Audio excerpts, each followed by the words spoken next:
Auto focus कर दीजिए कह रहे हैं लोग ना सर, ऑटो फोकस क्लिक करवा दो। ऑटो में ही है एक्चुअली। क्या प्रॉब्लम आ रही है इसमें आपको, क्या हो रहा है इसमें, कोई दिक्कत आ रही है? ब्लर हो रहा है बीच में।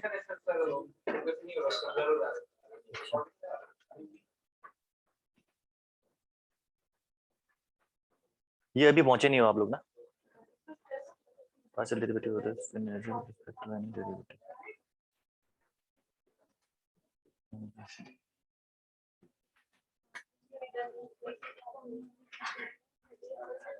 अभी पहुंचे नहीं हो। ट्रेसेस का बाद में आएगा ये टॉपिक।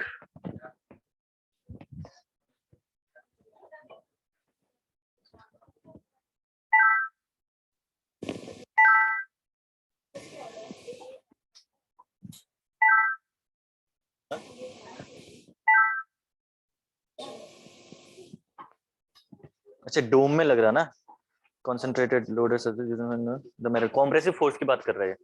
मेरिडोनियल फोर्स तो कॉम्प्रेसिव फोर्स ही होता है। आंसर क्या इसका, कॉम्प्रेसिव ही है ना, कॉम्प्रेसिव फोर्स। ये फोर्स आपका जो इसके मेरिडोनियल, ये वाली जो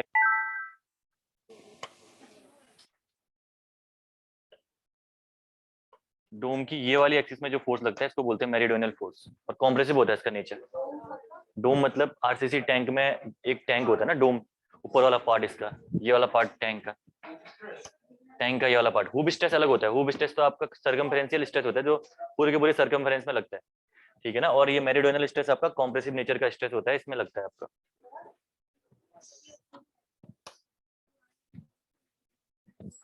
ठीक है, तो करवा दिया है थोड़ा बहुत। अगर प्रॉब्लम आएगी तो आप लोग ऑनलाइन बता देना, ठीक है ना। अभी करते हैं स्टार्ट क्लास। तो आपकी नेक्स्ट यूनिट है ट्रस, ठीक है ना। ट्रस में हम लोग डिस्कस करने वाले मेथड ऑफ जॉइंट सेक्शन, जो भी चीजें आती हैं हेडिंग डालना आप लोग। ट्रसेस हेडिंग डालना, ट्रसेस। और आपको पता ही है ट्रसेस क्या होती है, एक्सियली लोडेड मेंबर्स।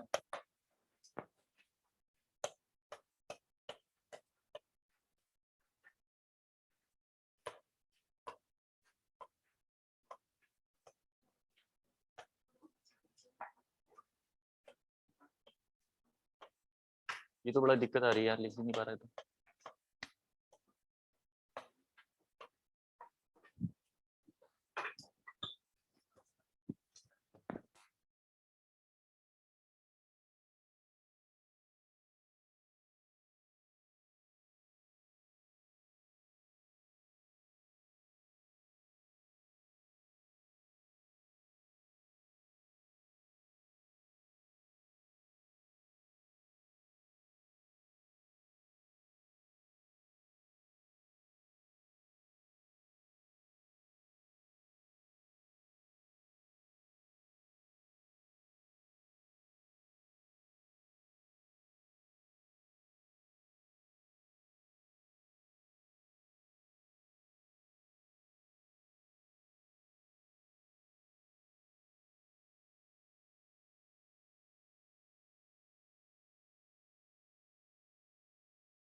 तोड़ लो दूसरे वाली।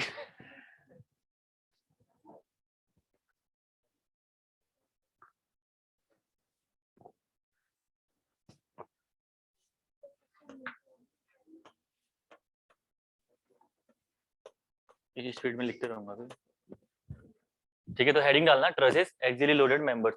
तो पहले बेसिक डेफिनेशन लिख लो इसकी, ठीक है। इतना आपको पता है, ये ट्रस और फ्रेम के बारे में सब बता रखा है ऑलरेडी, ठीक है। एक एक बेसिक डेफिनेशन जस्ट दो दो लाइन लिख लीजिए इन दोनों के बारे में, ट्रस और फ्रेम के बारे में। फिर एजम्पशन में हम लोग आगे बढ़ते हैं, उसके बाद फिर आते हैं मेन अपने टॉपिक में, ठीक है। तो सबसे पहले आप लोग लिखिए ट्रस। फर्स्ट आप लोग लिखिएगा truss.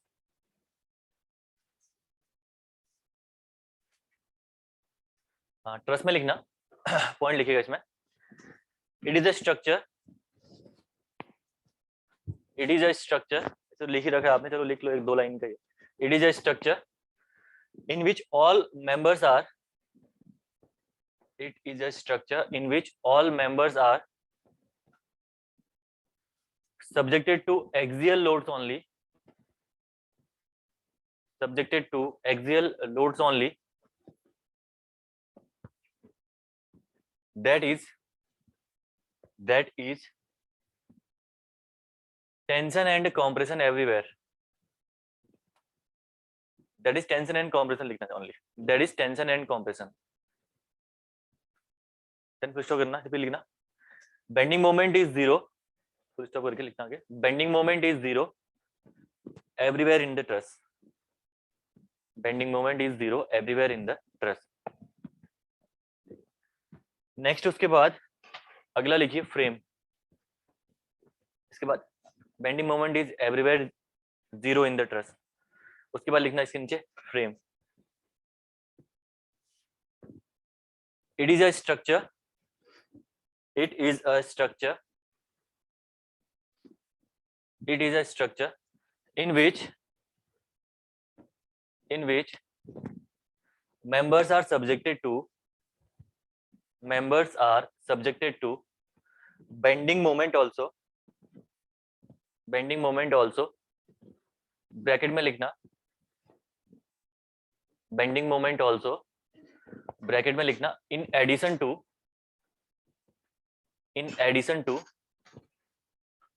tension and compression. In addition to tension and compression. तो इजी चीजें थी, ये हमने ऑलरेडी बहुत बार पढ़ चुके हैं, जस्ट लिखवा दिया इनके बारे में. नेक्स्ट उसके बाद अगला लिखिएगा, हेडिंग डालिएगा assumptions in the analysis of trusses. Heading डालिएगा assumptions in the analysis of trusses. यहाँ पे लिखने में थोड़ी प्रॉब्लम है तो थोड़ा सा आज आपको ज्यादा लिखना पड़ेगा. assumptions in the analysis of trusses.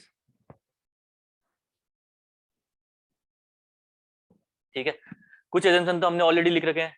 Hooke's law is valid, ठीक है, और पता नहीं क्या क्या लिखे थे वहां पे, कुछ assumption 2-3 लिखे थे. तो जो 2 assumption आपके सबसे मेन इंपॉर्टेंट assumption है वो हम यहाँ पे दोबारा, या लिखा भी होगा, नहीं भी लिखा है शायद हमने, यहाँ पे दोबारा हम लोग राइट डाउन करते हैं. ठीक है, पहला लिखिएगा assumption, यहाँ पे आप पहला लिखिएगा ऑल मेंबर्स. assumption नंबर 1 लिखिए प्लस में, all members must be straight. All members must be straight and connected by smooth pins. Underline करना इसको, and connected by smooth pins. Underline करना इसको, स्मूथ पिंस को. ठीक है, फिर ब्रैकेट में लिखना अगर नहीं करोगे स्मूथ पिन से कनेक्टेड हर जॉइंट को तो आपका बेंडिंग मोमेंट जनरेट होगा. ठीक है, इसको लिखिए. otherwise if members are curved,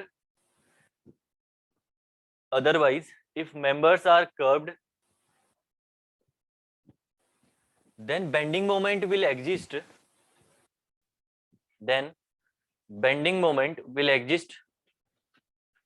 In those members. Bending moment will exist in those members and structure can't be called as truss.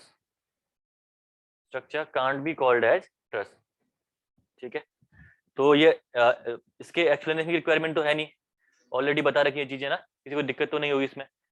Second लिखिएगा उसके बाद इसमें assumption नंबर 2 लिखिए. load must be applied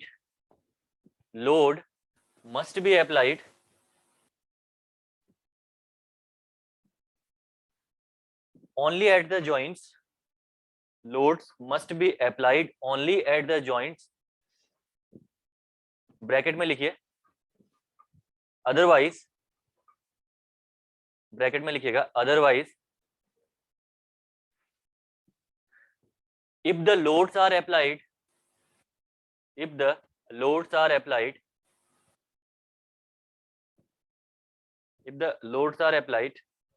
at intermediate locations, if loads are applied at the intermediate locations of the members,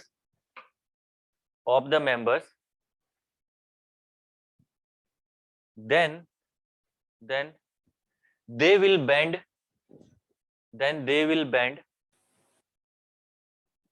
and structure, they will bend and structure can't be called as truss, and the structure can't be called as truss.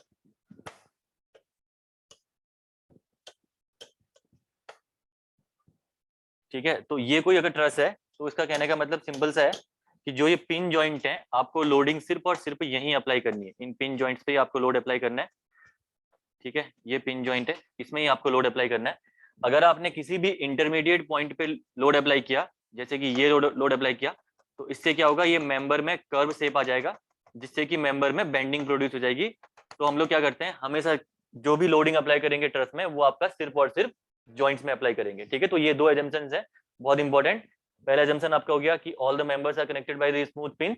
दूसरा हो गया आपका कि जो member है आपके, वो उसमें लोडिंग जो आपकी सिर्फ और सिर्फ जॉइंट में होनी चाहिए, इंटरमीडिएट पॉइंट में आपकी लोडिंग एक्सेप्टेबल नहीं है। ठीक है, इसके बाद नोट लिखिए, इंपॉर्टेंट नोट है इसके नीचे, काफी इंपॉर्टेंट नोट है। इस नोट में लिखिएगा, members must be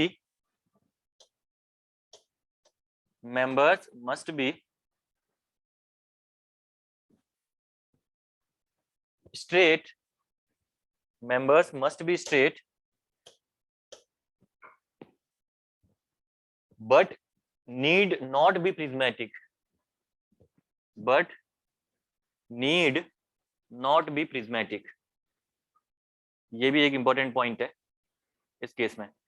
ठीक है, अब इतना तो आपको पता है कि मेंबर में कर्व शेप नहीं आना चाहिए, मेंबर आपका स्ट्रेट रहना चाहिए। ठीक है, लेकिन इसने क्या बोला कि मेंबर आपका स्ट्रेट रहना चाहिए, जरूरी नहीं है कि वो आपका प्रिज्मेटिक ही हो। ठीक है, प्रिज्मेटिक मतलब होता है कि एरिया ऑफ क्रॉस सेक्शन उसके लेंथ के अलोंग आपका सेम रहेगा। ठीक है, अगर नॉन प्रिज्मेटिक की हम बात करें तो area of cross section along the length यहाँ पे आपका चेंज होगा। ठीक है, तो अगर नॉन प्रिज्मेटिक मेंबर भी है, ये जैसे नॉन प्रिज्मेटिक है, ये प्रिज्मेटिक मेंबर है। ठीक है, दिस इज प्रिज्मेटिक, और ये हो जाएगा आपका non prismatic,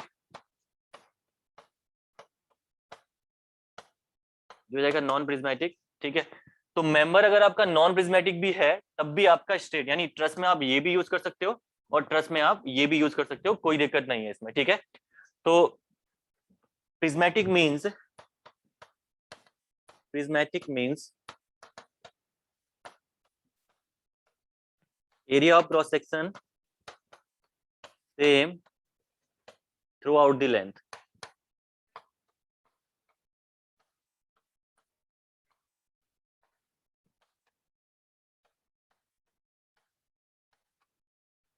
throughout the length। ठीक है, तो ये पॉइंट भी आपको ध्यान रखना है, this is again an important point. ठीक है, कर लीजिए इसको, अगर लिखना है तो लिख लीजिए।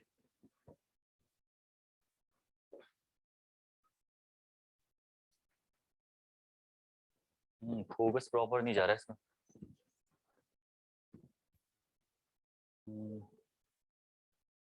हाँ, क्या हो गया, किसका? स्टैटिक, देखो बैंड मेंबर कैसा होता है, ये मेंबर आपका, हाँ, हाँ, क्या लिखा रखा है, members must be straight but need not be prismatic, यानी प्रिज्मेटिक नहीं भी है तब भी चलेगा। ठीक है, तो प्रिज्मेटिक नहीं भी है, अगर स्ट्रेट है तब भी चलेगा, ये कहना चाह रहा है वो। ठीक है, need not to be prismatic मतलब प्रिज्मेटिक अगर नहीं भी हो तो चलेगा। तो प्रिज्मेटिक मतलब होता है area of cross section same through out. तो अगर एरिया ऑफ क्रॉस सेक्शन पूरे लेंथ के अलोंग सेम नहीं भी है, लेकिन फिर भी मेंबर अगर आपका स्ट्रेट है, जैसे ये वाला मेंबर है, तब भी चल जाएगा। अगर यही मेंबर हो, ठीक है, अगर आपका यही मेंबर हो, अगर ये कुछ बैंड शेप में हो तब नहीं चलेगा।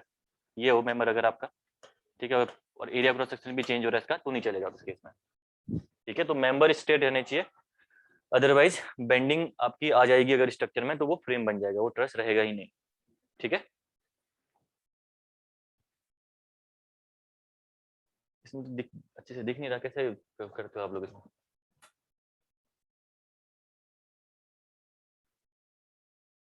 देखो लड़के इस क्लास में आए थे ना, लड़के आए थे इस क्लास में, तुम लोग कह रहे हो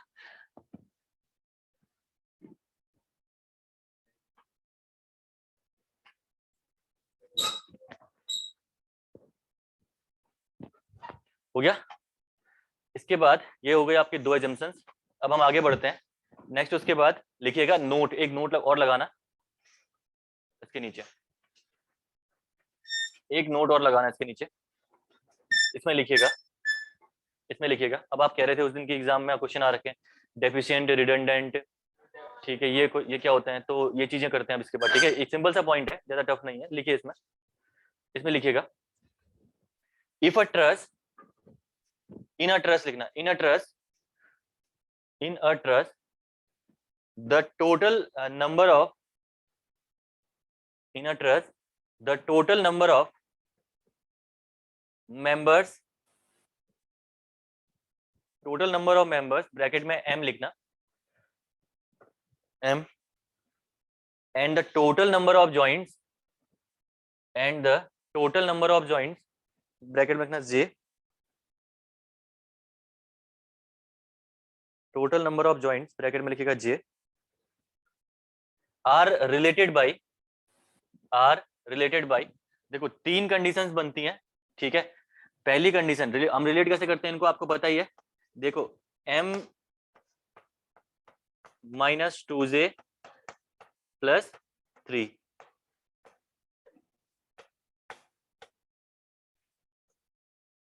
प्लस 3, ठीक है, m माइनस 2j प्लस 3, इससे हम रिलेट करते हैं। इसी चीज को हम लोग ये भी लिख सकते हैं m इक्वल टू, मैं उधर ले जा रहा हूं इसको, 2j माइनस 3, ठीक है, ये भी मैं लिख सकता हूँ, कोई दिक्कत नहीं है, ठीक है। इसको करने में भी कल हमने कर रखा था ये चीजें, यही चीज मैं यहाँ पे भी कर रहा हूँ।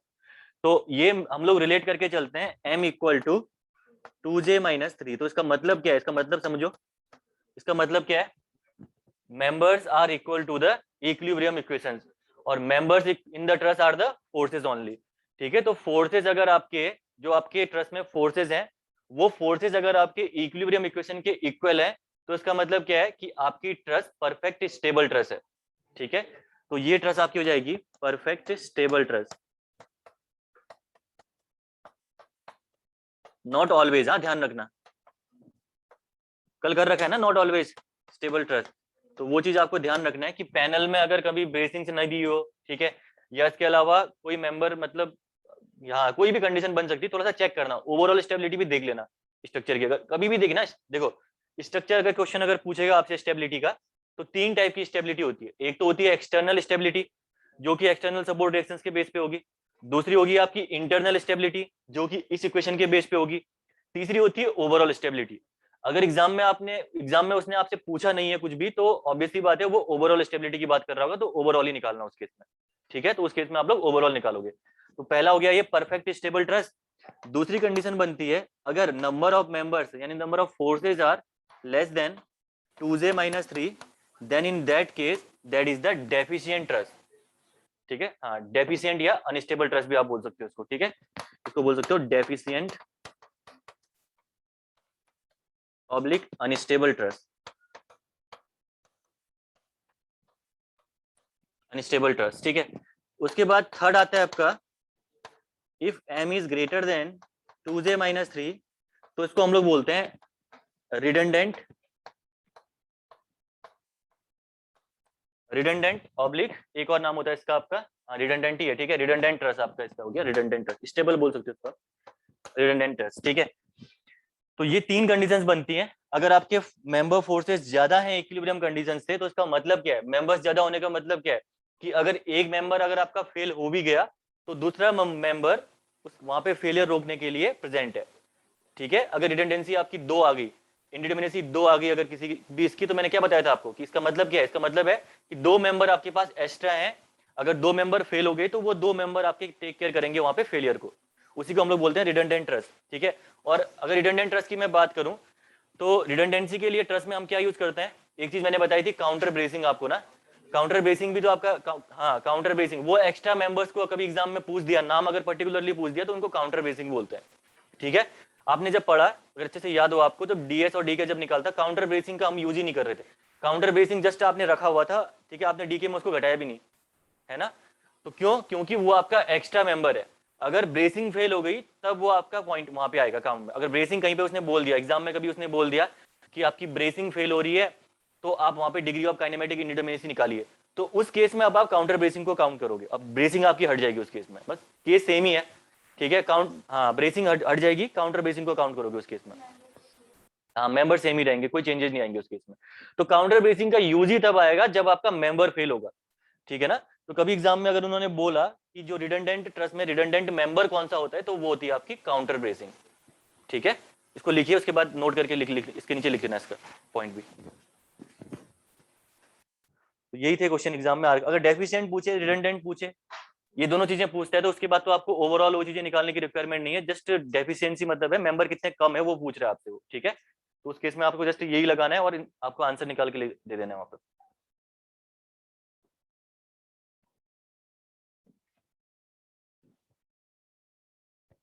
तो बड़ा ही बेकार आ रहा है, बड़ा ही धुतला हो रहा है। हाँ कुछ ना कुछ कैमरे में इश्यू है।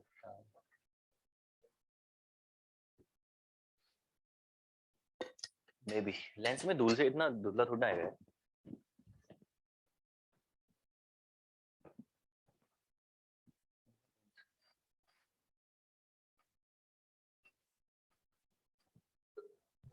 सही हुआ, पता नहीं हल्का सा अंतर तो नहीं नहीं।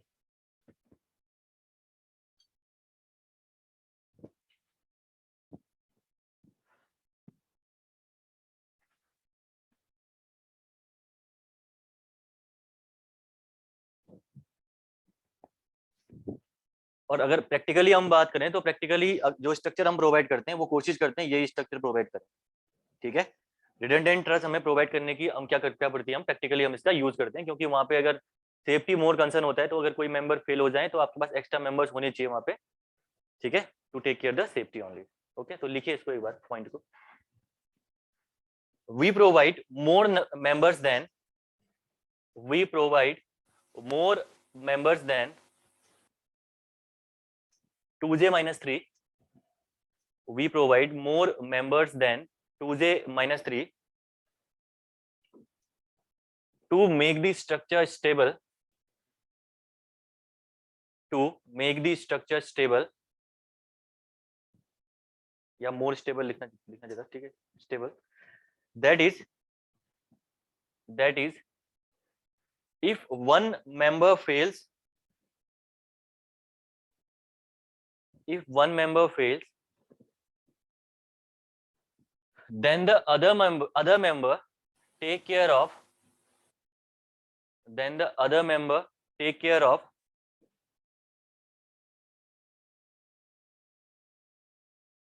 the stability of the trust, take care of the stability of the trust,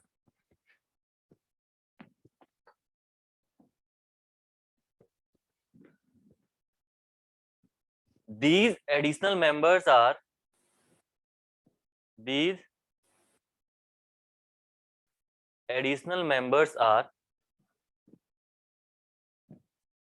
called as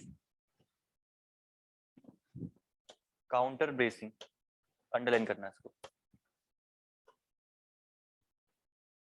called as counter bracing. अब क्वेश्चन आपको बहुत ही इजी से क्वेश्चन पूछेगा, ठीक है। वैसे तो रिक्वायरमेंट है ही नहीं इनमें करवाने की इन क्वेश्चनों को, फिर भी एक क्वेश्चन देख लो, कुछ इस टाइप का क्वेश्चन दे देगा आपको कोई भी मेंबर ट्रस्ट में, ठीक है, और आपको ऑप्शन में दे देगा परफेक्ट स्टेबल,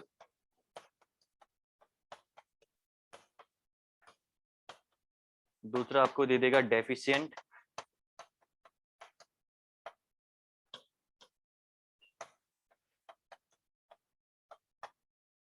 सी आपको दे देगा रिडंडेंट, और डी बोलेगा आपसे नन।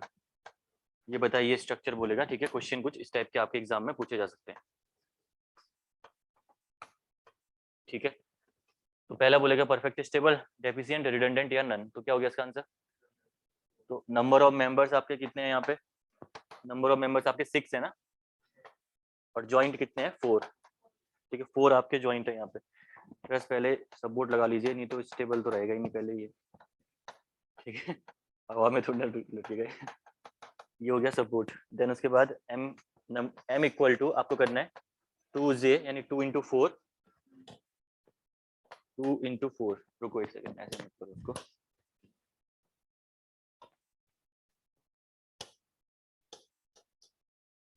ये हो जाएगा आपका 2j माइनस 3 निकाल लीजिए पहले, तो 2 इंटू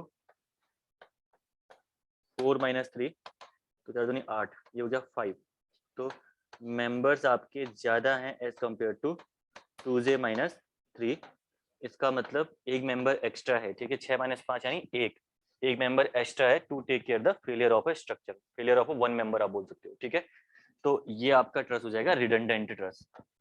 रिडंडेंट ट्रस, एक मेंबर एक्स्ट्रा मतलब रिडंडेंट ट्रस आपका ट्रस है, ठीक है। तो इस टाइप के क्वेश्चन को डील करना है, इजी है, बहुत इजी है, आप लगाना क्वेश्चन इस टाइप के आ रखे होंगे क्वेश्चन।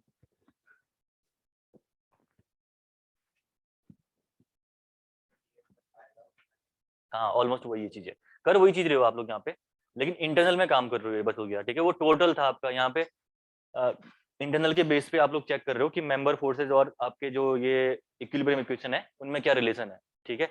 अगर m plus are minus 2j करोगे तो वहाँ पे फिर एक्सटर्नल सपोर्ट रिएक्शंस भी काउंट हो जाती हैं, जो कि हम लोग नहीं कर रहे हैं, टोटल हो जाएगा वो आपका, ठीक है। बस वही डिफरेंस है, बाकी कुछ नहीं है। हाँ हाँ हाँ, अगर इसको स्टेबल बनाना है तो ऐसे कुछ करिए, कुछ ऐसे मेंबर्स लगा दीजिए वहाँ पे, जैसे 3 मेंबर्स हैं वहाँ पे, 3 की जगह उसी ट्रस्ट में जो सपोर्ट कंडीशंस हैं उस सपोर्ट में कोई और मेंबर जोड़ दीजिए, तो आपके अब रिएक्शंस पे ट्रांसफर हो जाएंगे वहाँ से, ठीक है। या सपोर्ट कंडीशन चेंज कर दो, 3 रोलर लगा रखे हैं आपने, कहीं पे एक हिंज लगा दो, ठीक है। तो हाँ रिएक्शन बढ़ा दो, 3 की जगह 4 कर दो, ठीक है। तो उससे आपका स्ट्रक्चर स्टेबल हो सकता है, ठीक है। देन उसके बाद अब आते हैं हम लोग अपने प्रॉपर जो आपकी मेथड है, ये तो इजी था, कुछ पार्ट नहीं है, ठीक है। अब हेडिंग डालिएगा नेक्स्ट आपका analysis of truss, next heading डालिएगा that is analysis of truss, ठीक है।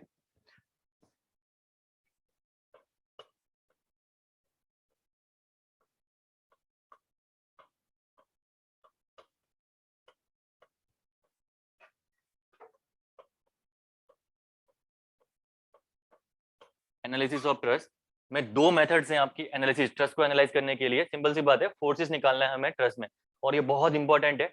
अगर ये यूनिट समझनी है आपको तो प्रॉपरली आपको हर एक स्ट्रक्चर में देखो, कभी इस यूनिट के जो अब से पार्ट चलने वाला है, बिना फोर्सेज निकाले एक भी क्वेश्चन सॉल्व नहीं होगा, ठीक है। पूरी यूनिट में डिफ्लेक्शन तक पढ़ोगे आप यहाँ पे, उन डिफ्लेक्शन को निकालने तक आपको ट्रस्ट में फोर्सेज निकालने की रिक्वायरमेंट पड़ेगी ही पड़ेगी।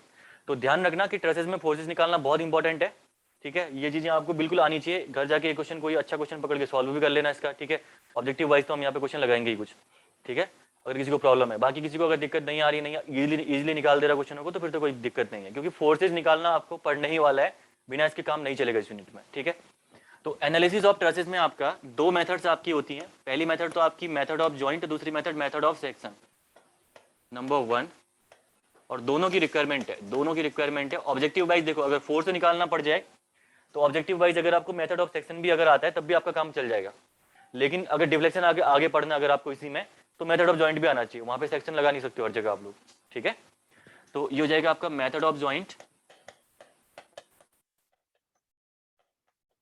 और दूसरा है आपका मेथड ऑफ सेक्शन। अब इन्होंने इसका सिलेबस में आप लोगों को ये डाला ही नहीं था, मेथड ऑफ सेक्शन, शायद इन्होंने इसको बेसिक ही मान लिया हो, जैसे सोम को बेसिक माना, ठीक है, क्योंकि ट्रस्ट है आपका, ट्रस्ट आपका ये मैकेनिक्स में रहता है ना, ट्रस्ट वैसे मैकेनिक्स का पार्ट भी आता है ये, तो शायद यही मान लिया उन्होंने। तो हो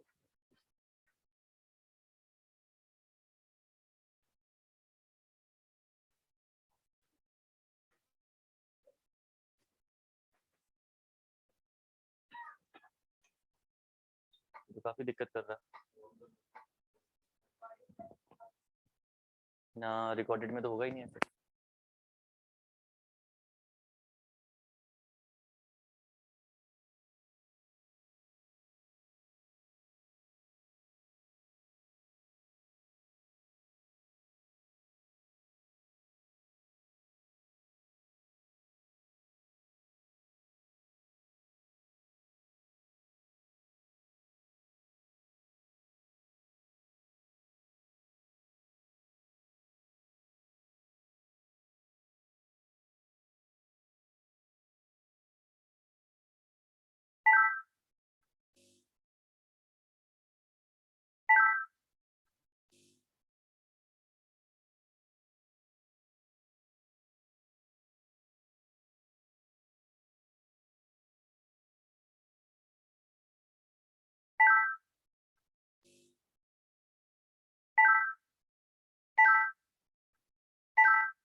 अच्छा, स्ट्रक्चर तो ऑफ ही रखूंगा, मैं स्ट्रक्चर नहीं करूंगा। हाँ, स्ट्रक्चर की भी रख रखी उन्होंने। हाँ, हिंदी नहीं होगी शायद यार, हिंदी मेरे को लगता है, क्योंकि गेस्ट फैकल्टी आ रही है तो शायद हिंदी तो होगी, मे बी। परसों जा रहे हैं? अच्छा, फिर आधा फिर बाद में आगे बढ़ाएंगे। हाँ,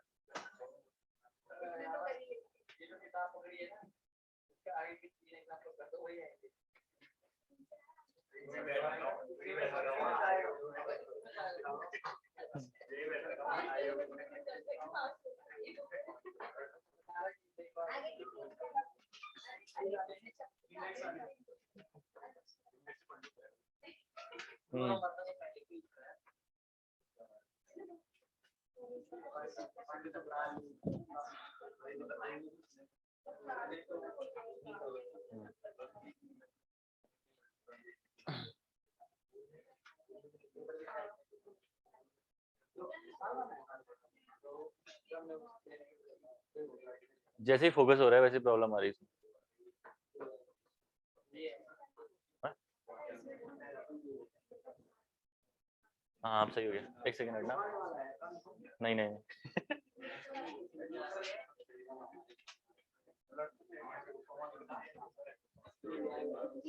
हाँ, इतना भी चलेगा यार, इतना भी चलो, काम चला हो जाएगा, बाद में शाम को ये कर लेना इसको स्टेबल, अभी भी नहीं हो रहा देखो।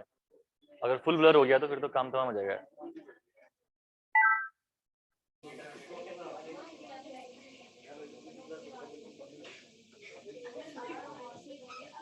क्या क्या पढ़ा? संधि अंधि सब पढ़ दी हिंदी में, सारी संधि अंधियां सब पढ़ ली। समास, समास भी तो बहुत बड़ा टॉपिक है, काफी बड़ा टॉपिक है समास। अलंकार, रस, छंद कुछ नहीं पढ़े?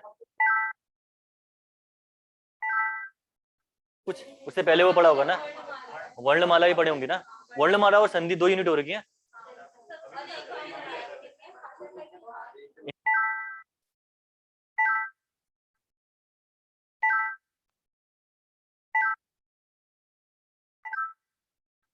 हिंदी कहाँ से निकली है, क्या है ये, फिर मैथिली भाषा, बिहारी भाषा, ये इन चीजों के बारे में पढ़ा होगा आपने सभी ना। हाँ, हाँ, लेकिन वही चीज है ना, अब टाइम पीरियड का है।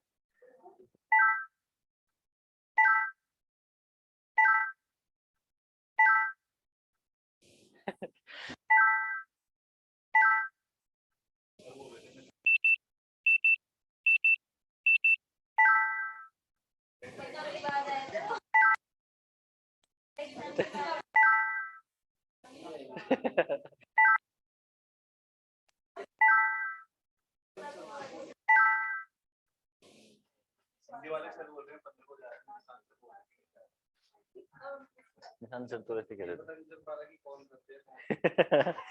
पता चल जाएगा सोलो को।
अब आप लोग आज कॉम्प्रोमाइज करिए, परसों से ये चीजें सही हो जाएंगी ऑलरेडी, ठीक है। तो दो मेथड्स हैं आपकी ट्रेसेस में, मेथड ऑफ जॉइंट और मेथड ऑफ सेक्शन, ठीक है। पहली हेडिंग डालिएगा मेथड ऑफ जॉइंट। एक बार यहाँ थोड़ी सी नजर डालते रहना, प्रॉब्लम आएगी तो बताना मुझे, ठीक है। मेथड ऑफ जॉइंट,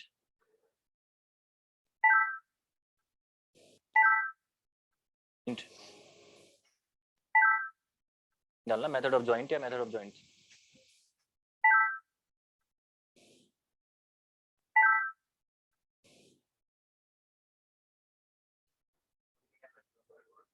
हाँ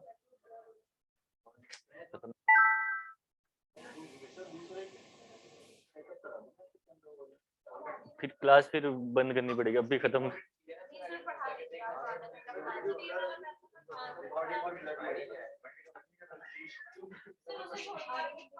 हाँ वही चीज है, अब कोई बोल रहा है अभी ठीक है, चलो अभी सही है, चलो कर लेते हैं स्टार्ट। ये कुछ बोल रहा कोई, सर ये पढ़ा लो, ऑनलाइन वाले बोल रहे पढ़ा लो, तुम लोग यहाँ पे बैठ के हद, मतलब शर्म करो तुम लोग थोड़ा। ऑनलाइन वाला वो बोल रहा पढ़ा लो, बोल रहा हो ऑनलाइन, जबकि उनको ऑनलाइन बैठे हुए हैं वो लोग। चलो ठीक है, मेथड ऑफ जॉइंट लिखना है इसमें। देखो मेथड ऑफ जॉइंट में मेन चीज समझो पहले, दो, एक तो है मेथड ऑफ सेक्शन, एक है मेथड ऑफ जॉइंट। नाम ही है मेथड ऑफ जॉइंट, इसका मतलब जॉइंट का यूज हो रहा होगा। तो हम लोग क्या करते हैं, जितने भी ट्रस में जॉइंट्स हैं उन जॉइंट्स का इक्विलिब्रियम कंडीशन कर इक्विलिब्रियम कंसीडर करके फोर्सेस निकालते हैं, ठीक है। और इतना तो आपको पता ही होगा, दोबारा बताने की जरूरत नहीं होगी कि जॉइंट में कितनी इक्विलिब्रियम इक्वेशन होती है। एक जॉइंट में दो इक्विलिब्रियम इक्वेशन होती है ओनली। अगर सेक्शन की हम बात करें तो सेक्शन में तीन आ जाएंगी, समेशन ऑफ मूवमेंट भी आ जाएगा, ठीक है। लेकिन अगर जस्ट जॉइंट की हम बात करें तो जॉइंट में आपकी दो ही इक्विलिब्रियम इक्वेशन ऐसी होती हैं जिनको आपको सेटिस्फाई करवाना पड़ता है, या जिनकी हेल्प से आप फोर्स निकाल सकते हो। Summation of x equal to 0, summation of y equal to 0, ठीक है। इसका प्रोसीजर क्या है निकालने का, पहला स्टेप इसमें है सारी सपोर्ट रिएक्शन निकालिए, जितने सपोर्ट आपको दे रखे हैं उन सपोर्ट की रिएक्शन पहले आपको निकालनी है, ठीक है। उसके बाद पर्टिकुलर ज्वाइंट को पकड़िए और हर पर्टिकुलर ज्वाइंट में आप समेशन ऑफ x और समेशन ऑफ y की हेल्प से सारे फोर्सेस निकालते हुए आगे बढ़िए, ठीक है। बस एक कंडीशन ध्यान रखनी है आपको। कंडीशन क्या है, कंडीशन ये है कि कभी भी अगर किसी ज्वाइंट में दो से ज्यादा मेंबर कनेक्टेड है, ठीक है, और तीन के तीन अननोन है, जैसे तीन मेंबर कनेक्टेड है और तीन के तीन अगर अननोन मेंबर्स हैं, यानी फोर्सेस उसमें अननोन है, तो उस केस में हम लोग मेथड ऑफ जॉइंट अप्लाई नहीं कर सकते हैं। क्यों? क्योंकि अब क्या हो गया, अब फोर्सेस ज्यादा हो गए, इक्विलिब्रियम इक्वेशन आपकी कम हो गई, ठीक है। तो ध्यान रखना method of joint is only applicable for two unknowns only, यानी सिर्फ और सिर्फ ज्वाइंट में या तो दो ही मेंबर जुड़े हो या ज्यादा मेंबर भी जुड़े हो, तो वहां पे अननोन कितने हो, दो अननोन हो, जिससे आप समेशन ऑफ एक्स लगाओ और वाई लगाओ और आंसर निकाल लो अपना, ठीक है। तो ये आपकी पूरी मेथड रहने वाली है। इसमें लिखिएगा पहला पॉइंट, इसमें लिखिएगा पहले, इसमें पहले लिखिएगा, सबसे पहले इसमें पॉइंट लिखिएगा, equilibrium of a joint, equilibrium of a joint, equilibrium of a joint is considered in, equilibrium of a joint is considered in method of joint, in method of joint, method of joint, ठीक है। इसके बाद आप क्या करिए, procedure heading डालिए। अगर मैं यहाँ लिखने आगे बढ़ मुड़ जाऊं तो काम खराब हो जाएगा, ठीक है, अभी सही से चल रहा है। तो प्रोसीजर हेडिंग डालिएगा और प्रोसीजर में पहला पॉइंट लिखिए, प्रोसीजर में पहला पॉइंट लिखिएगा, number 1, find the support reactions, find the support reactions, support reactions considering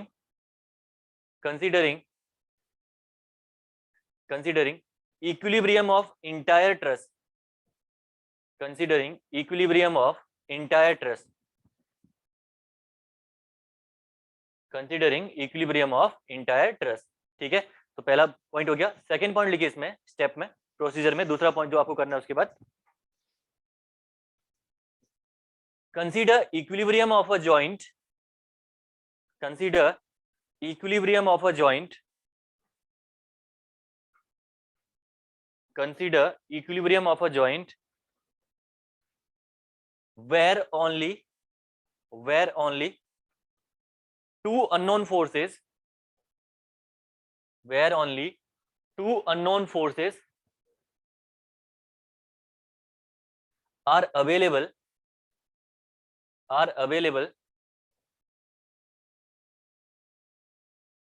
and use summation of x equal to 0 and summation of y equal to 0 and summation of y equal to 0 to find them.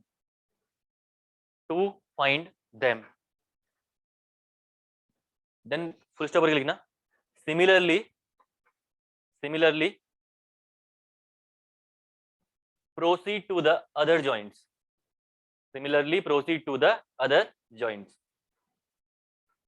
ठीक है, similarly proceed to the other joints. तो ये आपका procedure हो गया follow करने का.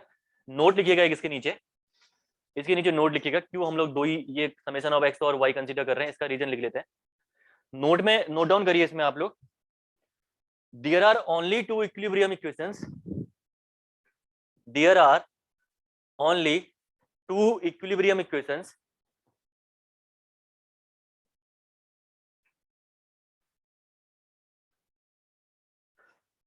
available at each joint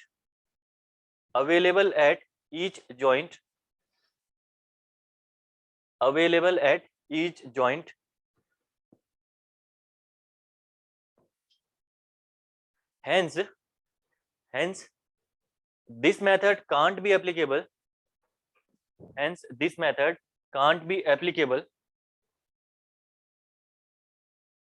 when number of unknowns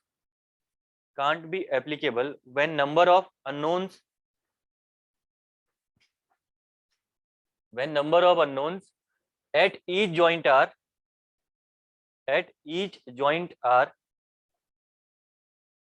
more than 2.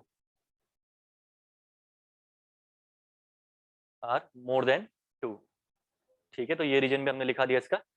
अब देखिए साइन कन्वेंशन में पर्टिकुलर पॉइंट लिखवाने की रिक्वायरमेंट शायद नहीं पड़नी चाहिए. ठीक है, अगर मैं यहाँ पे आपको बता देता हूँ साइन कन्वेंशन हम कैसे कंसीडर करने वाले हैं. जैसे ये कोई जॉइंट है, ठीक है, ये कोई जॉइंट है, अगर टुवर्ड्स द जॉइंट अगर आप साइन कंसीडर करोगे इसका मतलब ये कॉम्प्रेसिव है. ठीक है, in similar way towards the joint यहाँ पे भी कंसीडर करोगे आप. अगर आप away from the joint sign consider करते हो तो दैट इज टेंसाइल, और अवे फ्रॉम द अगर आप कंसीडर करोगे तो ये भी आपका टेंसाइल. ठीक है, तो आपको साइन कन्वेंशन यही कंसीडर करना है. अगर जॉइंट की तरफ एरो का मूव होगा यानी कॉम्प्रेसिव है, और कॉम्प्रेसिव को हम लोग हमेशा नेगेटिव लेके चलेंगे अभी से ही. ठीक है, आप पॉजिटिव नेगेटिव कुछ भी ले सकते हो, आपकी मर्जी है. ठीक है, लेकिन एक पॉजिटिव एक नेगेटिव लेके चलेंगे. तो कॉम्प्रेसिव नेगेटिव टेंसाइल पॉजिटिव हमारा आगे से अभी से आने वाले टाइम पे साइन कन्वेंशन सारे के सारे क्वेश्चंस में. ठीक है ना, तो ये आपके साइन कन्वेंशन हैं. ये कन्वेंशन लिखाने की रिक्वायरमेंट तो है नहीं शायद. ठीक है, ये आप कर ही लोगे इजिली. ये चीजें हम क्वेश्चनों में भी आप लोग इन चीजों को समझ लोगे. ठीक है, इसके बाद आप क्या करिए, नोट डालिए इसके नीचे, एक नोट डालिए. नोट में अब आपके इंपॉर्टेंट है 2 से 3 पॉइंट. ठीक है, जिनके बेस पे 2 पॉइंट आपके काफी इंपॉर्टेंट है, जिनके बेस पे आप ट्रस्ट पे बता पाओगे कि ट्रस्ट में जीरो फोर्सेस कहाँ पे हैं. एग्जाम में क्वेश्चन पूछता है, साथ में ट्रस्ट में जीरो फोर्सेस पता होना बहुत जरूरी है. ठीक है, क्योंकि अगर आप कॉम्प्लिकेटेड ट्रस्ट उसने दे दी और कॉम्प्लिकेटेड ट्रस्ट में उसने अगर बहुत से मेंबर्स में जीरो फोर्सेस रख दिया, अगर आपको कॉन्सेप्ट ही नहीं पता कि किस मेंबर में जीरो फोर्स आपका आ रहा है, तो पूरा ट्रस्ट एनालाइज करते करते आप बूढ़े हो जाओगे. ठीक है, तो आपको ध्यान ये रखना है कि कुछ क्वेश्चन कुछ चीजें आपको ऐसा पता होना चाहिए कि डायरेक्टली उसका आंसर आपको पता हो कि हाँ ये जीरो ये जीरो ये जीरो, तो बचे 3 मेंबर, तो इन 3 मेंबर में हम लोग क्या कर सकते हैं, फोर्सेस निकाल सकते हैं. साथ में क्वेश्चन भी आते हैं एग्जाम में. अगर आप गेट में उठा के देख लो, ईएससी में उठा के देख लो, स्टेट इंजीनियरिंग सर्विसेज में भी आप जब यूथ कॉम्पिटिशन लगाओगे तो उसमें भी देखना कि वहां पे भी आपके क्वेश्चन आ रखे होंगे कि find the number of the members having the zero forces. ठीक है, तो कितने मेंबर में जीरो फोर्सेस आपके हैं ये कैलकुलेट करने के लिए बोलता है आपसे एग्जाम में. तो पहला आप लोग नोट डालना, नोट में. ठीक है, 2 पॉइंट हम यहाँ डिस्कस करेंगे, उसके बाद 1-2 पॉइंट और है जो कि हम आगे आने वाले टाइम पे डिस्कस करेंगे. ठीक है, नोट.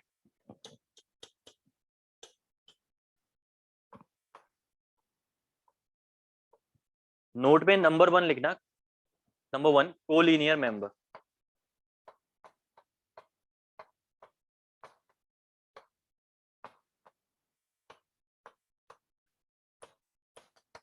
Collinear members.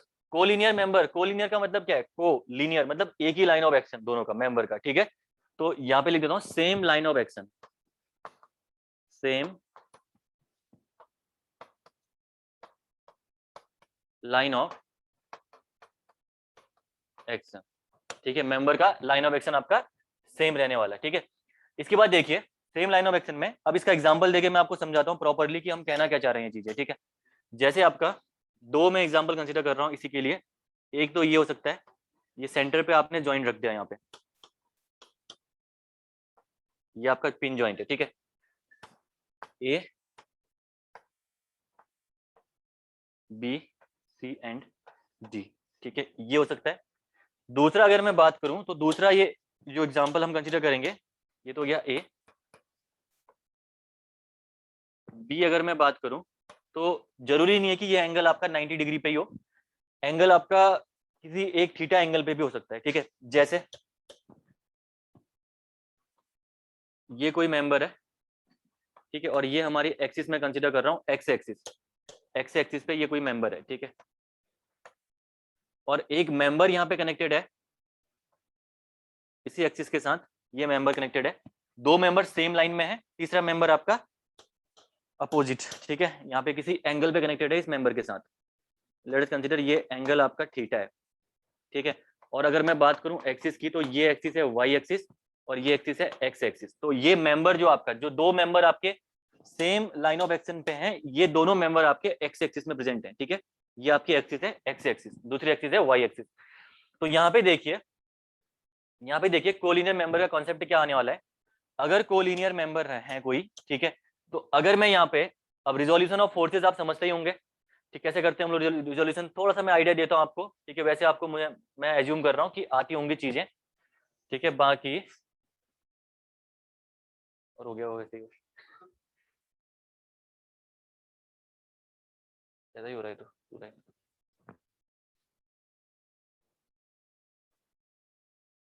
यहाँ हिल गया अगर मैं तो काम खराब हो जा रहा है, वहां पता नहीं क्या है, ठीक है।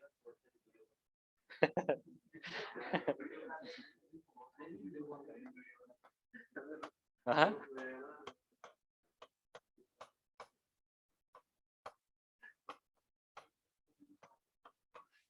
ठीक है, इंपॉर्टेंट पॉइंट है फोर्सेस का रिजोल्यूशन, ठीक है।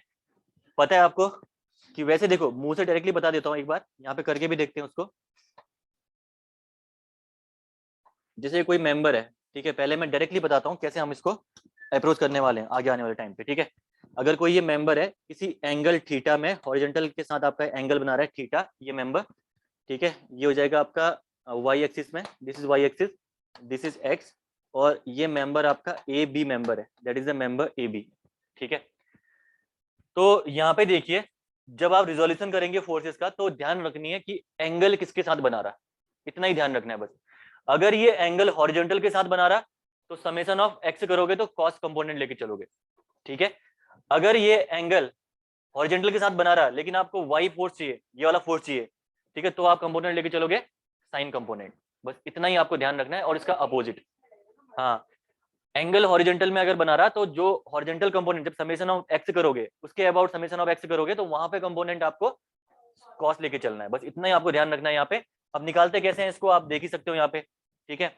यहाँ पे देखिए, जब आप यहाँ पे, आपको निकालना क्या है, एक ये कंपोनेंट है, ये रिजॉल्व हो सकता है वाई और एक्स एक्सिस पे, है ना। तो अगर रिजॉल्व हो सकता है ये, तो आपको एक तो हॉरिजॉन्टल फोर्स निकालना है, एक वर्टिकल फोर्स। हॉरिजॉन्टल फोर्स निकालने के लिए हमें करना पड़ेगा summation of X equal to 0, तभी आप निकाल सकते हो इसको, ठीक है। तो जब summation of X equal to 0 करोगे तभी आपका निकलेगा, लेकिन इसको मैं डायरेक्टली पहले रिजॉल्व करके दिखाता हूँ आपको, ठीक है। जब आप देखिए यहाँ पे जब आप क्या करोगे, कॉस थीटा लगाओगे, कॉस थीटा इक्वल टू जब इसमें लगाओगे तो कॉस थीटा इक्वल टू क्या होता है, बेस अपॉन हाइपोटेनस ना। तो बेस आपका क्या है, ये मेंबर है ए सी और ये डी, तो बेस हो गया इसका ए सी और ये हो गया आपका ए बी, ठीक है। तो जब ए सी निकालोगे तो ए सी इक्वल टू हो जाएगा A B into cos theta, simple. यही चीज मैंने अभी कही थी आपसे कि अगर आपका हॉरिजॉन्टल कंपोनेंट, अगर आपका एंगल हॉरिजॉन्टल के साथ है और आपको एक्स से एक्सिस में फोर्स निकालना है तो सीधे सीधे कॉस का कंपोनेंट लेना है, ठीक है। तो F A B cos theta, summation of X equal to 0 करोगे तो F A B cos theta, ठीक है। सिमिलर वे अगर मैं बात करूं यहाँ पे साइन थीटा की, तो ऑब्वियस सी बात है, ये वर्टिकल है तो ये वाला जो होगा ये भी वर्टिकल, ये दोनों सेम ही होंगे, एक ही निकाल लो, कोई भी निकालना आपको, ठीक है। जब यहाँ पे साइन थीटा आप लगाओगे तो साइन थीटा इक्वल टू आपका रहेगा यहाँ पे, अब देखो ये वाला member AD upon A B, AD upon A B, बस सिंपल। तो जब आप यहाँ पे क्या निकालोगे, एडी निकालोगे, यानी वर्टिकल कंपोनेंट जब निकालोगे तो निकल जाएगा ए बी साइन थीटा। तो यही चीज मैंने अभी कही थी, आपसे कि अगर आपका एंगल हॉरिजॉन्टल के साथ है और वर्टिकल कंपोनेंट निकालना है तो सिंपल सा कर दीजिए F A B sine theta, जितना भी एंगल आपको दिया होगा, ठीक है। अब अपोजिट होगा उसी के साथ, अगर वर्टिकल का एंगल होगा तो जब y निकालोगे तब हो जाएगा आपका ये F A B cos theta, y वाले केस में ये वाला, ठीक है। और जो हॉरिजॉन्टल निकालोगे तो हो जाएगा आपका F A B sine theta, ठीक है। ऐसे आपको फोर्सेस को रिजोल्यूशन करना है फोर्सेस का, यही चीज आपको कॉन्सेप्ट हर जगह अप्लाई करना है कहीं पे भी, ठीक है। ये तो हो गया रिजोल्यूशन ऑफ फोर्सेस। अब फोर्सेस का रिजोल्यूशन आपने सीख लिया तो इसके बाद हमें आगे बढ़ना है अब आगे, ठीक है। यहाँ देखिए, अब यहाँ पे देखिए, इस वाले केस में देखिए दो कोलिनियर मेंबर्स हैं और तीसरा मेंबर यहाँ पे बी डी यहाँ पे कनेक्टेड है इनके साथ। जब यहाँ पे आप देखिए summation of X equal to 0 करोगे, समेशन ऑफ एक्स यानी जितने भी फोर्सेस आपके एक्स डायरेक्शन पे हैं उनको 0 ले लीजिए। डायरेक्शन की प्रॉब्लम नहीं है, ठीक है, डायरेक्शन कोई भी कंसीडर करो। आप यहाँ पे एज्यूम कर लीजिए, लेट अस कंसीडर इसकी डायरेक्शन ये है, ठीक है, और इस वाले की डायरेक्शन आप कंसीडर कर लीजिए कोई भी ये, ठीक है। यहाँ पे पहले एक्स मत करिए इसको, रुको, ये डायरेक्शन कंसीडर कर लीजिए, ठीक है। तो ये फोर्स आपका हो गया, that force will be F A B, force will be F A B. यहाँ पे ये वाला फोर्स हो जाएगा आपका एफ बी सी, और एक फोर्स आपका और है यहाँ पे, and that force will be F B D, ठीक है। तो करेंगे क्या, जब दो मेंबर लीनियर हैं, इसका मतलब अगर आप यहाँ पे देखो summation of y equal to 0 करोगे, जब आप summation of y equal to 0 करोगे तो y में सिर्फ और सिर्फ एक ही मेंबर है, x वालों का लेना देना नहीं है। जब तक एंगल पे मेंबर नहीं है तब तक मेंबर को x में रिजॉल्व नहीं करेंगे। तो ये मेंबर आपका ऑलरेडी x एक्सिस में है, तो यहाँ पे करेंगे जब आप, तो क्या हो जाएगा ये एफ बी डी, ठीक है। मैं क्या कर रहा हूँ, upward positive and downward negative consider कर रहा हूँ। तो ये फोर्स आपका अपवर्ड है, तो अपवर्ड यानी पॉजिटिव, तो F B D equal to, simple सी बात है, कोई है नहीं दूसरा फोर्स, तो 0, ठीक है। कंक्लूजन क्या निकला यहाँ से आपका, अगर कभी भी मेंबर्स आपके, दो मेंबर्स आपके सेम लाइन ऑफ एक्शन में है और जॉइंट में अगर आपका कोई लोड नहीं है, जिस जॉइंट में लाइन ऑफ एक्शन पे है, अगर जॉइंट में कोई लोड नहीं है तो उस केस में जो थर्ड मेंबर वहां पे होगा, उस थर्ड मेंबर में फोर्स हमेशा आपका 0 होगा, ठीक है। ये आपका पहला कॉन्सेप्ट है। इसी कॉन्सेप्ट को देखो थोड़ा सा, अगर हम कॉम्प्लिकेटेड वे में, इस वे में भी समझे अगर हम लोग थोड़ा सा, कि एंगल में, अब वो किसी भी एंगल में हो फर्क नहीं पड़ता, जरूरी नहीं है कि वो 90 डिग्री के एंगल में ही रहे, एंगल कोई भी हो, कोई कुछ फर्क नहीं पड़ेगा इसमें, ठीक है। अगर मैं बात करूं इस वाले केस की, इस वाले केस में जरा देखिएगा, यहाँ पे हम लोग क्या करते हैं, सबसे पहला हमें निकालना है यहाँ पे summation of y equal to 0, बाकी और से मतलब नहीं है, ठीक है। तो ये हो जाएगा आपका a, ठीक है, ये b, ये c और ये आपका d, ठीक है। यही चीजें हमने कंसीडर कर रखी है यहाँ पे, ठीक है। तो जब आप यहाँ पे कंसीडर करेंगे summation of y equal to 0, forces आपके वही रहने वाले हैं एफ ए बी, ठीक है, ये हो जाएगा आपका F B C and this force will be F B D, forces same है। जब यहाँ पे कंसीडर करो आप summation of y equal to 0, तो अपवर्ड पॉजिटिव डाउनवर्ड नेगेटिव, ठीक है, साइन कन्वेंशन ये कंसीडर कर रहा हूं मैं। तो यहाँ पे देखिए ये ए बी सी वाला तो एक्स के अलोंग है, तो इससे लेना देना नहीं है आपको, सिर्फ वाई के अलोंग वाले में जाना है। तो वाई के अलोंग सिर्फ ये जो एफ बी डी मेंबर है यही रिजॉल्व हो सकता है, ठीक है। अब देखिए एफ बी डी आपका कॉस थीटा नहीं होगा, ये किसके अबाउट है, साइन थीटा, एंगल किसके अबाउट है, हॉरिजॉन्टल के अबाउट, एक्स के अबाउट। तो दूसरे के अबाउट अगर आप summation of y equal to 0 कर रहे हो, यानी अपोजिट एक्सिस के अबाउट करोगे तो साइन थीटा, ठीक है। तो ये क्या हो जाएगा आपका F B D sine theta equal to 0, sine theta is not equal to 0, so F B D equal to 0, ठीक है। किसी को कहीं पे दिक्कत यहाँ पे वो तो बताओ, क्लियर है। कौन सा रिजोल्यूशन, ये रिजोल्यूशन जो आपने कर रखा है, देखो मेंबर, सबसे पहली बात है मेंबर किस में है ध्यान रखना है, एफ ए बी सी कौन से एक्सिस में, एक्स एक्सिस। जब समेशन ऑफ y करोगे तो x का लेना देना नहीं है उसके बाद, ठीक है। कंपोनेंट जो y में कंपोनेंट रिजॉल्व होगा वो या तो y कंपोनेंट होगा, यानी फोर्स आपका मेंबर आपका y एक्सिस में होगा, दूसरा या कोई एंगल आपका, अगर कोई मेंबर आपका किसी एंगल पे है, ठीक है। तो यहाँ पे देखो y पे तो कोई मेंबर है नहीं, इस एक्सिस के अलोंग कोई मेंबर है, बिल्कुल भी नहीं है। लेकिन एक मेंबर है जो आपका एक्स एक्सिस के अलोंग किसमें है, एंगल पे है, थीटा, थीटा एंगल पे है, ठीक है। तो ये F B D member, F B D member, ये B D member theta angle पे है किसके साथ, एक्स के साथ। तो ये आपका y पे रिजॉल्व हो जाएगा इजीली, है ना, साइन का कंपोनेंट आएगा क्योंकि एंगल एक्स के साथ बना रहा है। जब summation of y equal to 0 किया आपने, तो F B D sine theta, अब ये साइन थीटा आएगा y के अलोंग, यहाँ वाला ये कंपोनेंट निकाल लो एडी वाला, ये एंगल हॉरिजॉन्टल के साथ है, आप निकाल लो एडी कंपोनेंट। तो F B D sine theta equal to 0, तो F B D equal to 0, ठीक है। दिया है ना मैंने, ओनली एक्सिस दे रखी है, ऊपर देखो लिखा हुआ एक्सिस, एक्स एक्सिस के अलोंग एंगल बना रहे हो, बीडी के साथ ही तो बना रहा है एंगल, तो बीडी के साथ तो होगा ही ना, जो कंपोनेंट है उसके साथ तो एंगल रहेगा ही। उसके अलावा एक्स या वाई किसमें बन रहा, अगर एक्स में बन रहा तो वाई में साइन थीटा, एक्स में कॉस थीटा, अगर आपका वाई पे बन रहा तो वाई पे कॉस थीटा, एक्स पे साइन थीटा, तो यहाँ पे एक्स पे एंगल बन रहा तो किसके साथ हो गया, वाई के साथ साइन थीटा। ठीक है, इसको कर लीजिए।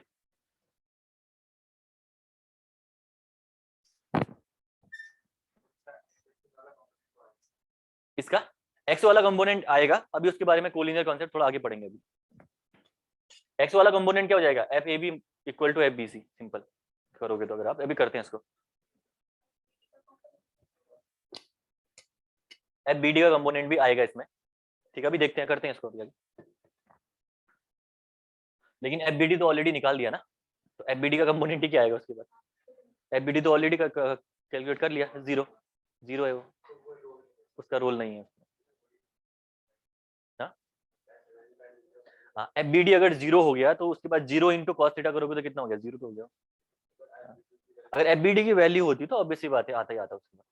ठीक है, तो उसके बाद तो आता ही।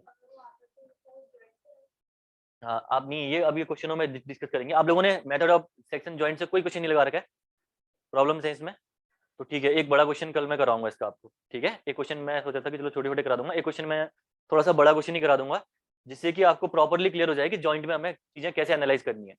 ठीक है, तो ये चीजें अभी आप कॉन्सेप्ट देखो, बाकी कौन सा क्या आ रहा, क्या चीजें आ रही, ये कल डिस्कस करेंगे जब क्वेश्चन सॉल्व करोगे इसमें आप, क्योंकि इसके लिए आपको हर एक जॉइंट में चीजें आनी जरूरी है कि कैसे हम लोग लगा रहे हैं इनको, अदरवाइज तो यहाँ पे कंफ्यूजन ही होगा आपको। ठीक है,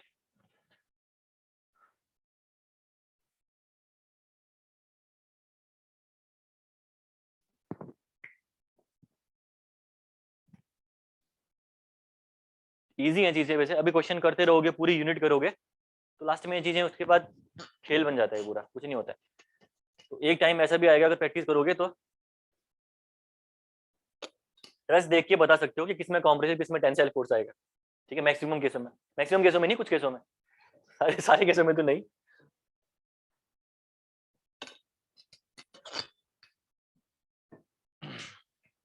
मुझे लगा था ये टॉपिक काफी जल्दी हो जाएगा, लेकिन अब नहीं लग रहा, क्योंकि तुम लोगों के लग रहे हैं डाउट है इसमें।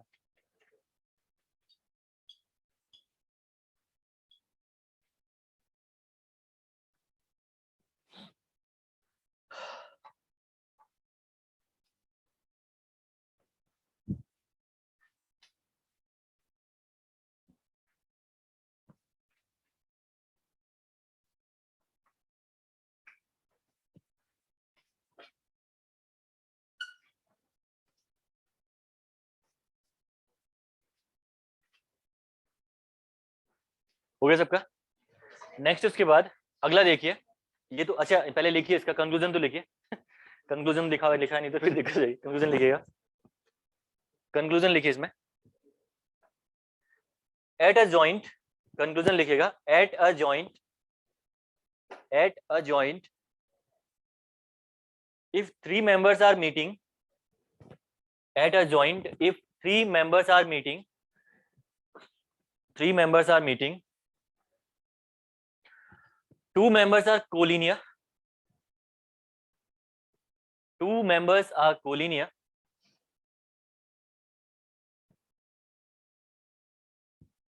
then force in third member, then force in third member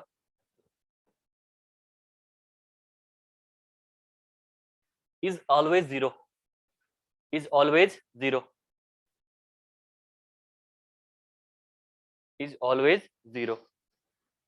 bracket में लिखना, कंडीशन होनी चाहिए ये, if there is no external load, if there is no external load at that joint, ठीक है, at that joint मतलब जिसी जॉइंट में ये लीनियर में, ठीक है, at that joint, if no external load at that joint। Clear है सबको? हाँ, तो उसके बाद फिर कंडीशन चेंज हो जाएगी, फिर उस मेंबर पे लोड जाएगा। हाँ, कितना लोड जाएगा वो तो बात की बात है, कितना लोड जाएगा वो तो बात की बात है, लेकिन लोड जाएगा, इतना समझो आप अभी। ठीक है, अगर मेंबर इस जॉइंट पे अगर आपका लोड होता, जैसे ये लोड लगा देता मैं, अगर यहाँ पे ये लोड लगा देता, तो यहाँ पे भी उसके बाद मेंबर पे जाता, उसके बाद हाँ उसका कंपोनेंट जाता। अगर आपका वर्टिकल है डायरेक्टली तो पूरा का पूरा लोड ही चले जाएगा। ठीक है, तो ये क्वेश्चन हमें आप क्वेश्चनों में करेंगे इनका, ये चीजें बाद का टॉपिक है, अभी जस्ट आप समझो कि हाँ उसके बाद होगा लोड जस्ट। ठीक है, सेकंड उसके बाद कॉन्सेप्ट आता है नॉन कोलिनियर मेंबर्स का।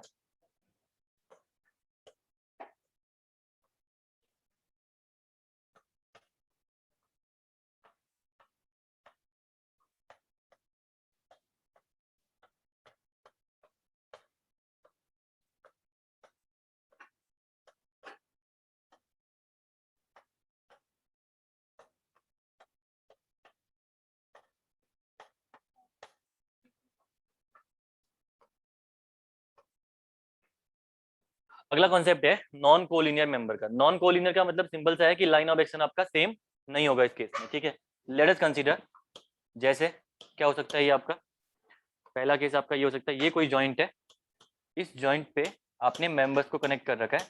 ठीक है, लेकिन उनका लाइन ऑफ एक्शन सेम नहीं है, यानी एक मेंबर ये कनेक्टेड है और एक मेंबर ये कनेक्टेड है यहाँ पे। ठीक है, इन सिमिलर वे एंगल पे भी हो सकता है ये, जरूरी नहीं है कि आपका ऐसा ही केस आए, ये केस आपका किसी एंगल पे भी हो सकता है। ठीक है, जैसे ये मेंबर है कोई, इस मेंबर पे आपने इस जॉइंट पे सॉरी जॉइंट पे आपने एक मेंबर कनेक्ट कर रखा है इससे। ठीक है, और एक मेंबर आपने कनेक्ट कर रखा है यहाँ पे किसी एंगल पे ये। ठीक है, ये मेंबर, अगर एक्सिस की मैं बात करूं तो एक्सिस आपकी, ये एक्सिस आपकी एक्स है, एक्स एक्सिस है, और ये एक्सिस आपकी वाई एक्सिस है इस केस में, और इस केस में तो एक्स और वाई आपको पता ही है। ठीक है, 90 डिग्री में। तो ये जो कंपोनेंट, ये जो मेंबर है, ये आपका एक्स एक्सिस पे है, ये आपको दिख रहा होगा, और एंगल इनके बीच में आपका थीटा है। और अगर आप देख पा रहे होंगे यहाँ पे, तो दोनों मेंबर आपका लाइन ऑफ एक्शन सेम नहीं है बिल्कुल। ठीक है, एक लाइन में दोनों मेंबर नहीं है। ठीक है, इनको हम लोग बोलते हैं नॉन कोलिनियर मेंबर। अब जरा देखिए यहाँ पे, ये अगर ए दैट इज बी सी, अगर मैं बात करूं फोर्सेस की, अगर मैं बात करूं इस केस में, तो लेट्स कंसीडर यहाँ पे फोर्स है आपका एफ ए बी, यहाँ पे फोर्स है आपका F B C. Direction again कोई भी लो, फर्क नहीं पड़ेगा।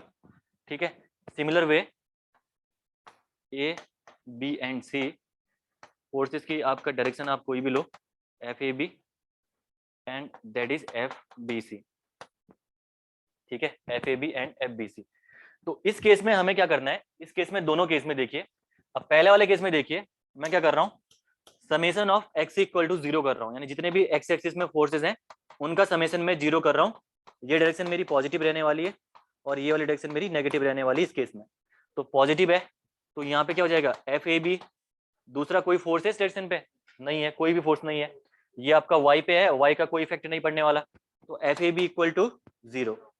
अगर मैं बात करूं summation of Y equal to zero, again देखिए अपवर्ड पॉजिटिव, डाउनवर्ड नेगेटिव।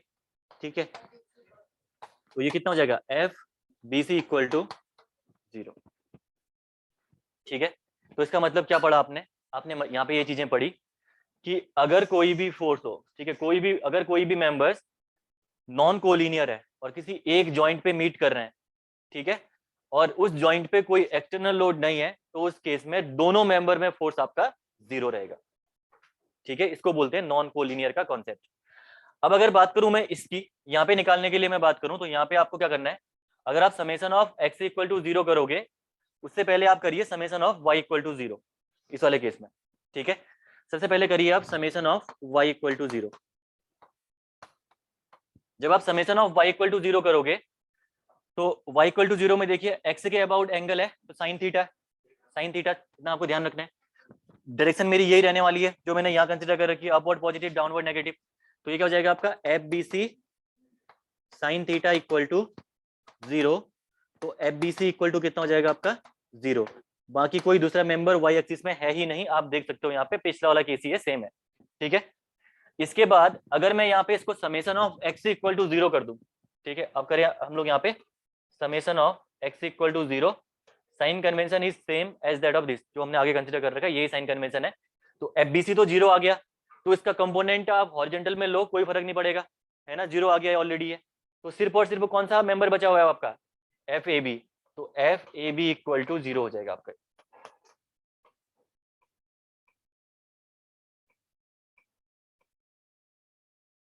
तो किसी भी एंगल पे हो, ये कॉन्सेप्ट आपका हर जगह एप्लीकेबल रहेगा जो हमने पढ़ा रखा है आगे, ठीक है। तो ये दोनों तरीके से बताने का सिर्फ एक ही रीजन है कि आपका कॉन्सेप्ट सेम रहने वाला है दोनों जगह से, ठीक है। वैसे होना क्या चाहिए था, F A B plus F B C cos theta equal to 0 होना चाहिए था ना। F B C equal to 0 तो F A B equal to 0 हो जाएगा आपका, ठीक है। तो ये आपका रिजोल्यूशन रहने वाला है इस केस में, इन दोनों के केस में। तो कंक्लूजन इसका राइट डाउन करिएगा ये करने के बाद। क्लियर है सबको?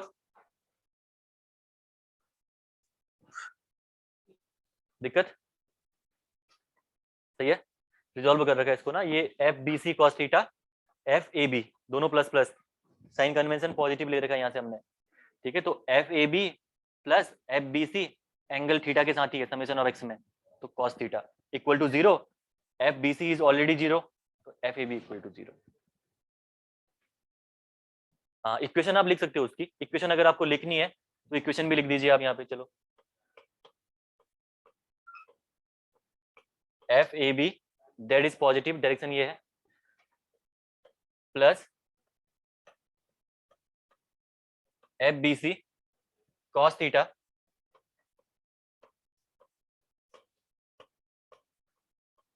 Equal to 0। अगर मैं बात करूं इसकी एफ बी सी की, तो ये आपकी 0 है, तो ये F A B equal to 0 आ गया, सिंपल, ठीक है।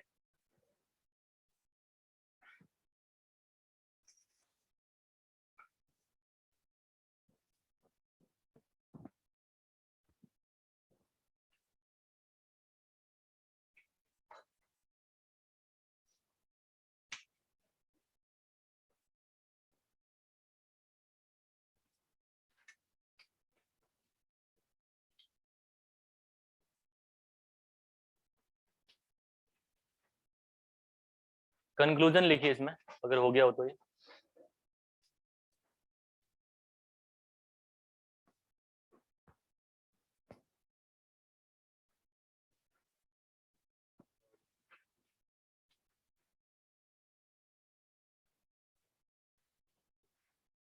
कंक्लूजन, दोनों पॉइंट इतने इंपॉर्टेंट है कि बाई हार्ट याद होने चाहिए और हर जगह आपको ध्यान होना चाहिए कि ये कॉन्सेप्ट कहीं पे भी आ सकता है, ठीक है। तो इन दोनों पॉइंट में बिल्कुल भी वो मत करना, बहुत इंपॉर्टेंट पॉइंट है दोनों।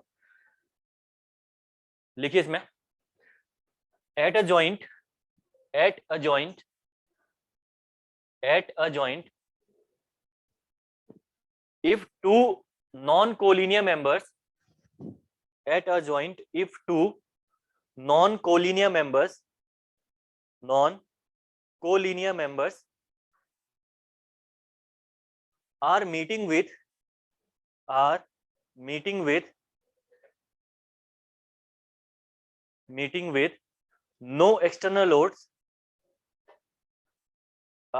with no external loads,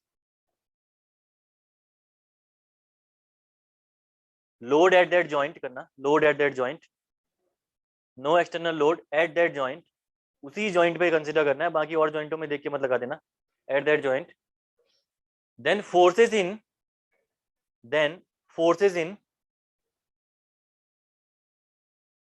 both the members will be 0, then forces in both the members will be 0।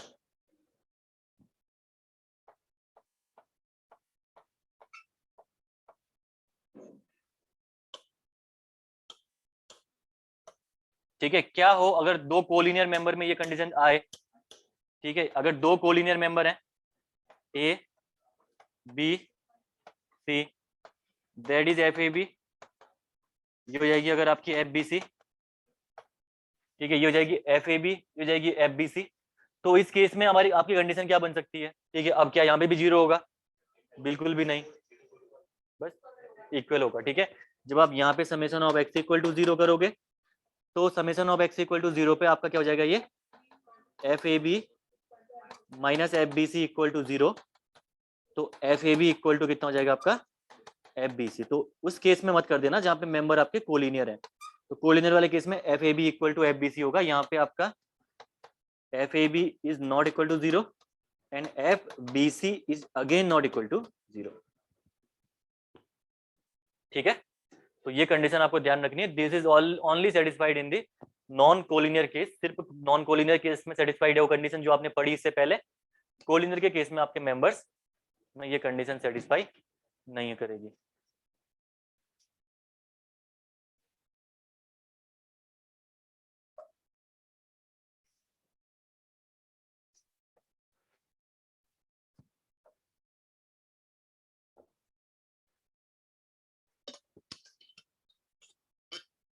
ये हो गए मेथड ऑफ जॉइंट के सारे कंसेप्ट जो आपके न्यूमेरिकल्स में यूज हो सकते हैं। ठीक है, इनके अलावा कॉन्सेप्ट की ज्यादा रिक्वायरमेंट नहीं है, कोई आएंगे कॉन्सेप्ट तो बाकी आगे ही देखेंगे। ठीक है, तो क्वेश्चन करते हैं, 10 मिनट क्वेश्चन कर लेते हैं। ठीक है, हाँ 10:30 बज गया, आई भी लेट ना तुम लोग, कल से 9:20 पे आओगे ना, तुम लोग को 11 बजे छोड़ूंगा, रुको उसके बाद 9:07 पे ऑलमोस्ट पहुंच जाया करो ना, इससे क्लास जल्दी स्टार्ट करेंगे तो फिर उसके बाद आपका थोड़ा इफेक्टिविटी रहेगी क्लास में। ठीक है, हाँ तो 9:05-07 में आ जाना कल से। हाँ हाँ, धूप सेकते हैं ना तुम लोग। कौन सा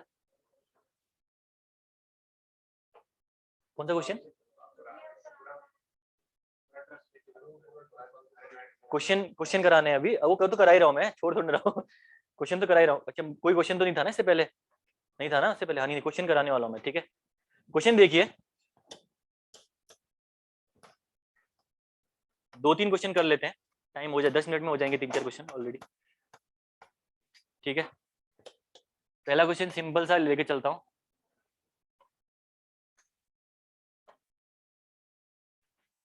ये कोई ट्रस्ट है, सिंपली सपोर्टेड,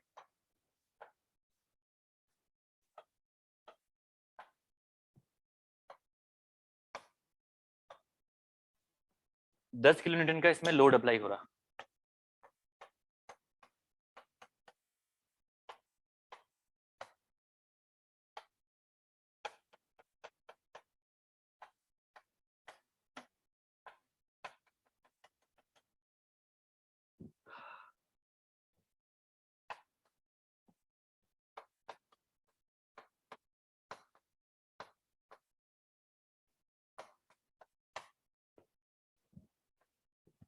FBD कितना, जॉइंट में लोड नहीं लग रहा ऊपर,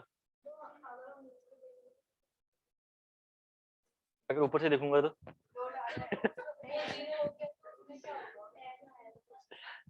हाँ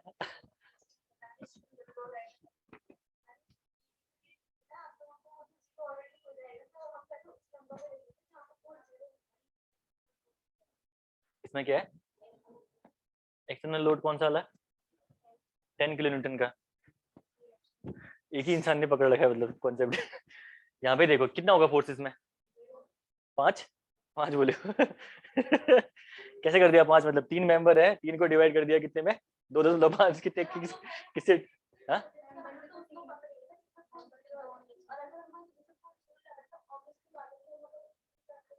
आप कह सही रहे हो, लेकिन इंटरव्यू में ऐसा समझाओगे तो वो नहीं मानेगा वो आपकी बात। ठीक है, आप सही कह रहे हो, बिल्कुल सही कह रहे हो, मैं तो समझ गया हूँ क्योंकि मैंने अभी पढ़ाया आपको लेकिन उसको नहीं पढ़ा रखा आपने। थोड़ा सा कॉन्सेप्ट देखना, ध्यान रखना, एक चीज होती है यहाँ पे कॉन्सेप्ट, जो नॉन कोलिनियर वाला कॉन्सेप्ट है, तो उससे कभी बोला इंटरव्यू में कभी उसने कि भाई जॉइंट में लोड लग रहा, तो बोलना नॉन कोलिनियर वाले केस में सिर्फ आपके देखना है जहां पे जॉइंट कोलिनियर है, ये जॉइंट कोलिनियर है ना, इसमें मेंबर आपके कोलिनियर है, तो इसके रिस्पेक्ट में देखना है आपको। अगर यहाँ पे लोड लगता इसका मतलब तब यहाँ पे फोर्स जाता, ठीक है, अदरवाइज यहाँ पे आपका फोर्स 0 रहने वाला है। तो आप कह सही रहे थे, जो चीज आप कह रहे हो वही चीज है। ठीक है, तो नॉन कोलिनियर वाले केस में अभी तो पढ़ा ना आपने कोलिनियर का, 2 member meeting at a point, force in third member is always 0।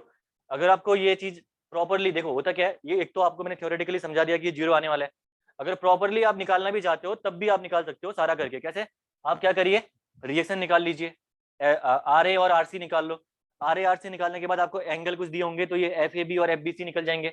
FAB FBC निकालने के बाद क्या हो जाएगा आपका, B पे जॉइंट इक्विलिब्रियम कंसीडर करिए, जब B पे जॉइंट इक्विलिब्रियम कंसीडर करोगे तो summation of y equal to 0 करना वहां पे, तो summation of y equal to 0 पे आपका देखिए ये भी पता है आपको, ये वाला और ये वाला मेंबर भी पता है, तब निकालोगे तो BD पे आपका फोर्स 0 ही निकल के आएगा उसके इसमें। ठीक है, तो force in member equal to 0, क्योंकि अगर आप इसका फ्री बॉडी डायग्राम अगर आप ड्रॉ करेंगे यहाँ पे इस जॉइंट डी पे, ठीक है, अब मेथड ऑफ जॉइंट है तो हमें पता ही है आपको हर जॉइंट को कंसीडर करना है। Free body diagram of joint D, joint D का। तो देखिए जॉइंट डी का फ्री बॉडी डायग्राम कैसा बन के आएगा आपका, ये मेंबर है, ये आपका मेंबर है, ठीक है। अब सेम केस बन गया जो हमारा पड़ा बना था, इस पे तो जॉइंट पे कोई लोड लग नहीं रहा, ठीक है। और यहाँ पे फोर्स आपका आ रहा है एफ ए डी, ठीक है, यहाँ पे फोर्स आपका आ रहा है एफ डी सी, और यहाँ पे एक फोर्स आ रहा है आपका कोई जो मेंबर में एफ बी डी, ठीक है, एफ बी डी, ये है जॉइंट डी। ओके, तो आपको करना क्या है, summation of y equal to 0 कर लीजिए यहाँ पे सीधे। Summation of y equal to 0 करेंगे तो एक ही फोर्स है जो कि आपका y डायरेक्शन पे है, that is F B D. Direction हमें देखने की जरूरत भी नहीं है, सीधे 0 हो गया, ठीक है। अब आने वाले टाइम पे ये चीजें करने की जरूरत नहीं है, सीधे देखना, दो कोलिनियर मेंबर, लोड नहीं लगा है जॉइंट पे, थर्ड मेंबर ऑलवेज 0, खत्म बात, ठीक है। करिए इसको।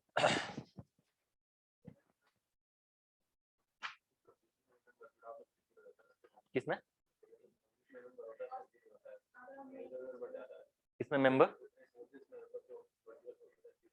ब्रेसिंग में, ब्रेसिंग में वर्टिकल फोर्स आपका 0, ऐसा कोई कंडीशन तो है नहीं, वो डिपेंड करता है। ब्रेसिंग पे भी 0 आती है, एक कंडीशन पे आती है, वो सेक्शन पे पढ़ोगे आप, लेकिन वैसे कोई स्पेशल कंडीशन नहीं है। और उसके अलावा अभी आप क्वेश्चन करो इसको, अब तो बहुत क्वेश्चन लगाने हैं यार, सब समझ जाओगे। अभी नहीं, अभी नहीं निकाल रहे इसमें, रहने दो, अभी इसको आप आगे निकालेंगे अभी थोड़ी देर में।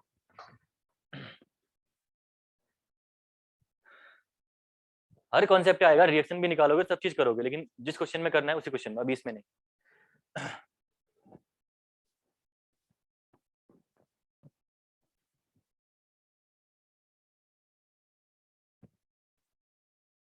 ठीक है, अब मैं क्या कर रहा हूँ, ये क्वेश्चन करने के बाद, कर दिया आपने इसको सबने, अब ये क्वेश्चन करने के बाद मैं क्या कर रहा हूँ, इस 10 किलोन्यूटन के लोड को यहाँ से रिमूव कर रहा हूँ मैं, ठीक है, ये रिमूव कर दिया ट्रस, ठीक है। अब इस लोड को मैं यहाँ पे अप्लाई कर रहा हूँ, ये लो 10 किलोन्यूटन का लोड मैंने यहाँ पे अप्लाई कर दिया। भाई बोलने लगा कौन है? रुको, हाँ यही है ना, डी जॉइंट है। अब जरा एफ बी डी बताना मुझे यहाँ पे।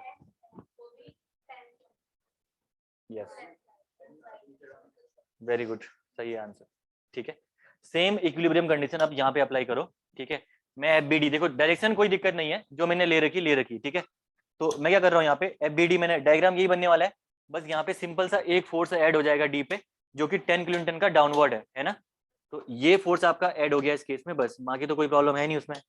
ये आपका 10 किलोन्यूटन का फोर्स आपका ऐड हो गया यहाँ पे, ठीक है। अब देखिए डायरेक्शन हमने ऊपर वाली ले रखी है, ठीक है। तो मैं क्या कर रहा हूँ, summation of y equal to 0 consider कर रहा हूँ यहाँ पे, x वाले से मतलब नहीं है हमें, ठीक है। अब देखिए जॉइंट, मेथड ऑफ जॉइंट अगर आपकी यूज होनी है तो देखना, ध्यान रखना, अगर summation of x equal to 0 करोगे तब भी एक नोन एक अननोन, या दो नोन एक अननोन, तीन नोन एक अननोन हो सकती है आपकी कंडीशन। अगर summation of y equal to 0 करोगे तब भी आपकी ये कंडीशन होनी चाहिए। तो यहाँ पे भी देखिए एक अननोन एक नोन, तो निकाल लोगे इजिली आप। लेकिन summation of x equal to 0 अभी नहीं लगा सकते हो, क्योंकि एफ ए डी और एफ डी सी दोनों अननोन है, ठीक है। तो मेथड ऑफ जॉइंट आपकी कैसे एप्लीकेबल होगी, एक नोन एक अननोन, दो नोन एक अननोन, तीन अननोन एक नोन, इससे आगे भी हो सकती चीजें, ठीक है। तो अननोन आपका सिर्फ एक ही होना चाहिए, बाकी सारे नोन होने चाहिए एक इक्विलिब्रियम कंडीशन पे। और हमने पढ़ा भी था कि एक इक्विलिब्रियम कंडीशन से आपका सिर्फ एक ही फोर्स निकलता है, ठीक है। और ये चीज देखो आप सेटिस्फाई हो रही है यहाँ पे, जब ट्रेसेस में इंडिटरमिनेसी में आपने पढ़ा तो आपकी ये चीजें यहाँ प्रैक्टिकली आप अप्लाई भी करोगे। Summation of y equal to 0 अगर आप इसमें करोगे तो अपवर्ड पॉजिटिव ले लो, डाउनवर्ड ले लो आप नेगेटिव,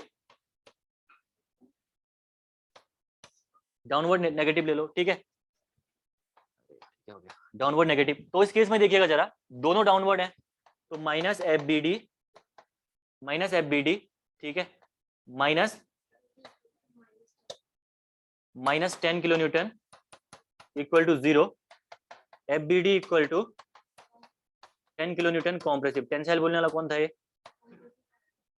आपका कॉम्प्रेसिव ही आ रहा आंसर, ठीक है, नहीं जाएगा ऊपर की ओर। देखो अगर सेटिस्फाई, यहाँ पे होता क्या है, जॉइंट आपका ऊपर की ओर जाएगा तो फिर ये नेगेटिव आ जाएगा आंसर, अगर ऊपर की ओर जाएगा तो ये पॉजिटिव हो जाएगा, एफ बी डी पॉजिटिव हो जाएगा, F B D positive, sorry ये सॉरी था, नेगेटिव तो है, नेगेटिव नेगेटिव भी तो है, तो ये क्या हो जाएगा आपका, अगर साइन अगर आपका नेगेटिव में आ गया इसका मतलब क्या है, that is tension, sorry sorry, ठीक है।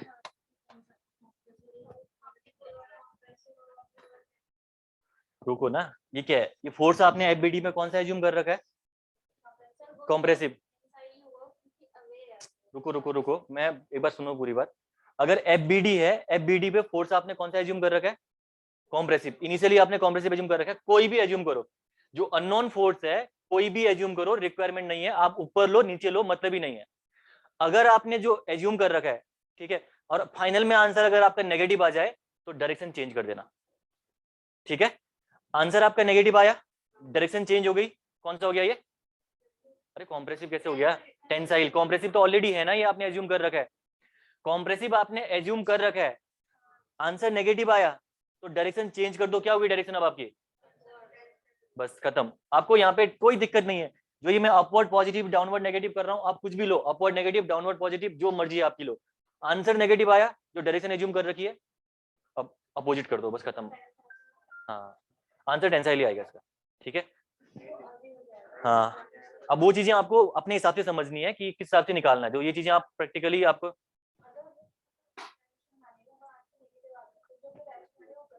बस सिंपल सी बात है, ठीक है। इसमें लिख ही लो, भले पॉइंट लिखना है तो कहीं पे रुको।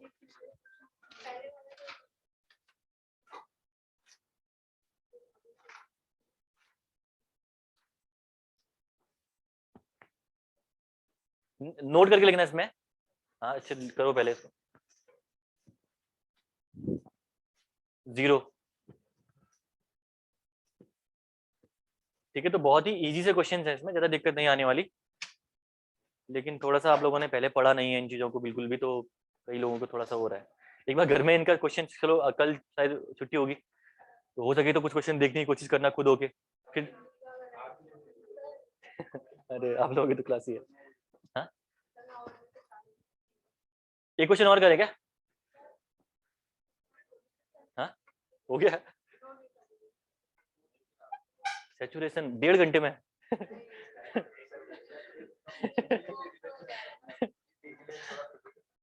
किसके लिए, हिंदी के लिए, ठीक है चलो छोड़िए, कर लो इसको। जॉइंट पे फ्री बॉडी डायग्राम बनाइए, ठीक है। अभी एक बड़ा क्वेश्चन करेंगे परसों, 2-3 क्वेश्चन यहाँ पे करके एक बड़ा सा क्वेश्चन करा दूंगा, आराम से पूरा क्वेश्चन कर लेंगे, तो जिससे कि आपके पूरे कॉन्सेप्ट जॉइंट के निकल जाएंगे एक साथ ही, फिर सेक्शन में स्टार्ट करेंगे उसके बाद।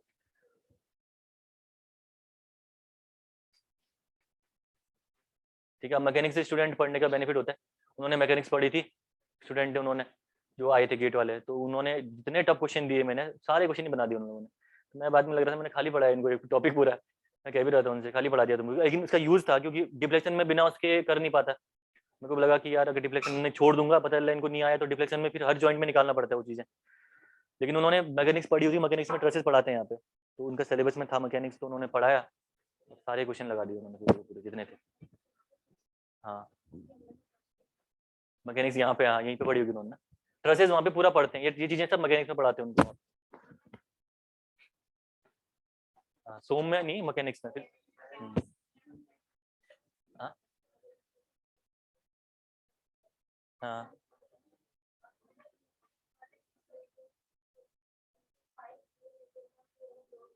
हाँ,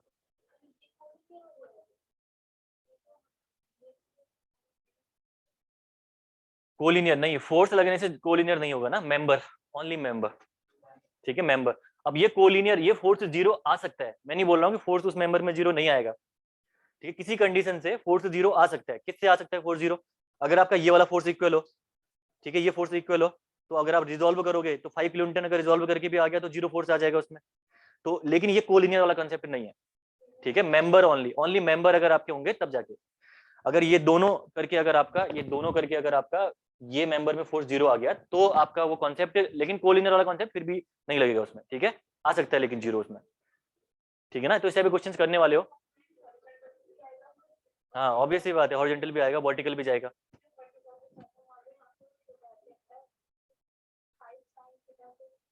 हाँ, अगर 50 साइन थीटा, अब देखो क्वेश्चन आप ये डेटा ऐसे ही नहीं बना सकते हो ना कि क्वेश्चन का कुछ भी डेटा लिख दिया आपने। अगर वर्टिकल का अगर आपने कंपोनेंट लिखा, कुछ वैल्यू आई, क्या लिखा आपने, जैसे 5 cos थीटा है ना, अगर वर्टिकल का अगर आपका 5 cos थीटा आ गया कंपोनेंट, ठीक है, और रिजोल्व करके ये जो हॉरिजॉन्टल वाला कंपोनेंट है ये रिजोल्व करके ये आ गया -5 cos थीटा, तो उस केस में 0 हो जाएगा, लेकिन सारे केसों में ऐसा कंडीशन वेरीफाई करे ये जरूरी नहीं है, ठीक है ना, हर केस में कंडीशन वेरीफाई नहीं करेगी उस केस में, ठीक है। इसमें नोट करना एक पॉइंट, बस उसके बाद छोड़ देता हूँ।